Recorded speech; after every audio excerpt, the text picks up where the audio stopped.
Welcome back to Nightly Nonsense, where we make some sense out of the nonsense all around. I'm trying to get to the 7 deadly sins, but I'm stuck ahead of there. So last night we talked about crooked paths. Challenge you, are there some crooked paths, some crooked moments, some crooked things? By the way, not according to God, you or other people. And a lot of people think that your path is crooked, but it's not. Right? It's God leading you in a direction they don't like. So they're going to try to tell you all the time that your path is crooked or that you're wicked, right? But the deal with crooked people, the deal with a worthless person, a wicked man, you're going to get crooked speech. You're going to get crooked actions. You're going to have crooked thought, right? Again, I added the thought and the actions there. Right? It talks about crooked speech in verse 12 of Proverbs chapter 6. Look at verse 13 with me. It says this: winks with his eyes, signals with his feet, points with his finger. With perverted heart devises evil, continually sowing discord. All right, so we look at this and we say the 7 deadly sins, right, are prefaced by this whole thing. Like a wicked, crooked person, here's what happens: constantly sowing discord, right? They're constantly pointing, getting people to look at things, right? Signaling things like, hey, did you hear about? Hey, did you know we need to pray for? Hey, did you think about this? Right? These people who are on a crooked path. Here's the deal. God is calling crooked path walkers to get on the straight and narrow path, right? Get back to the path. That's what he's calling you and me to do. Get back to the narrow path. But here's what happens. We kind of like the crooked path. We like the results of the crooked path. Hey, I'm making more money than I ever have. I'm having more fun than I ever have. I have more stuff than I've ever had. My kids and family are happy, right? Like, hey, we're constantly doing all of this stuff. It's all working out well. I don't want to go to the narrow path and lose it all. I don't want to go to the narrow path and make life harder. It's harder to ask God about decisions. You know how many people want to walk really, really close to the narrow path but not on it just because they don't want to ask God things? I look like I'm on the right track. I look like I'm doing great things. It looks like God is blessing me. But if I had the guts enough to get on the narrow path, I might not have all that I have. God might ask me to sacrifice some of it, give it away. See, a path close to the narrow path allows me to keep things. Allows me to keep the things that I might otherwise have to have. But I could still say I'm on the narrow path. Man, look at how straight my path is. But it's not the narrow path. It's not the path that Jesus was talking about. That path doesn't lead to Jesus. So I need you to understand that, right? Crooked paths don't go to Jesus. They go to some great places, great people. You're going to meet some good friends on the crooked path, but they don't lead to Jesus. Jesus says, I'm the way, the life, the truth, right? Jesus said he is the narrow gate, right? He's the gate. You can't get to heaven except through him. So you got to be on the path that gets to him. Jesus also said there are going to be people who say a whole bunch of things about me. They've done a whole bunch of things for me, but they've never done things with me. They're not saying things with me, right? Those people are going to look, taste, smell. They're going to be Christians,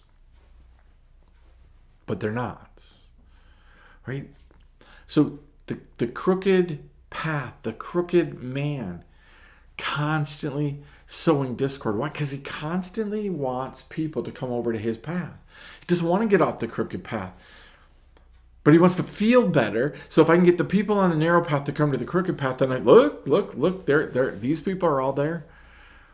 Try to get people to put a little crookedness in the narrow path, and you're still going to get to Jesus. They're going to lie to you and try to tell you that it's going to be Jesus, that's going to get to Jesus, but it's not going to get to Jesus. It's not going to get there. So we've got to be careful about that. Look at verse 15, right? Therefore, calamity will come upon them suddenly. In a moment, they will be broken beyond healing. Here's what happens. Eventually, the crooked road, people realize it doesn't lead to Jesus. Now, Jesus loves us enough that he's going to hopefully is going to keep talking to you, and you're going to listen to him. Hopefully you're going to listen to him, and you're going to turn back. That means you got to go back. All the crooked places, you got to go back to the narrow path. Sometimes God miraculously takes you from the crooked path to the narrow path, but a lot of times it's just like Elijah. Go back the way you came, Elijah. Pick up all the things that you dropped off, and let's go.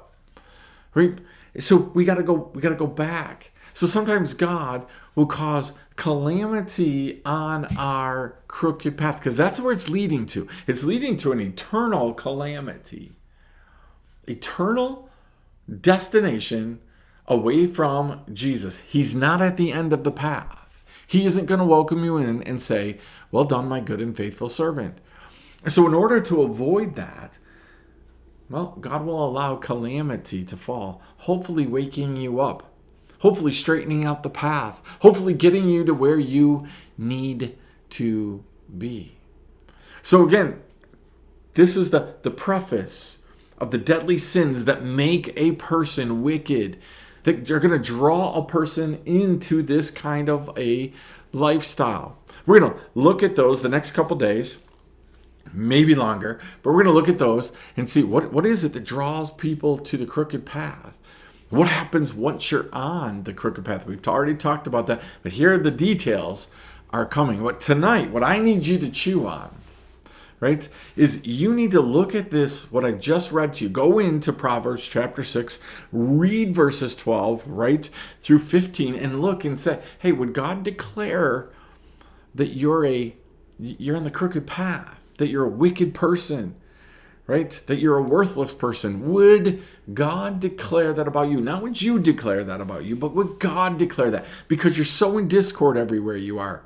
You're pointing people in a direction, saying it's the right direction, but it's not.